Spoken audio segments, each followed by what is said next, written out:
Hey, what's up? Jigxor here. Some people may struggle to remember their SIM card numbers for various reasons.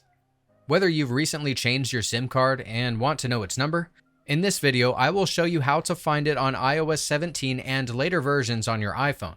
This is useful if you have a new number that you haven't memorized yet, or if you tend to forget your own contact information.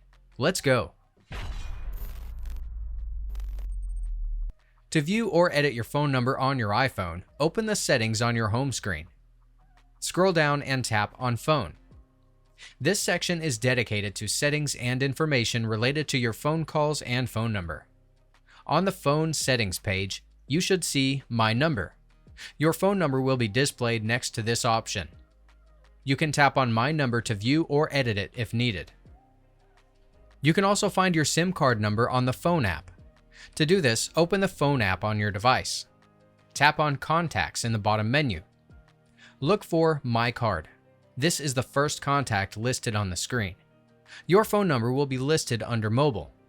However, if these steps don't work or show your number, you might have an issue with your carrier settings or a limitation on your account. The best thing to do in that situation is to reach out to your mobile service provider for help. That's it. If I could help you, feel free to give this video a thumbs up and don't forget to subscribe. Leave a comment down below if you have any questions. See you next time. Bye.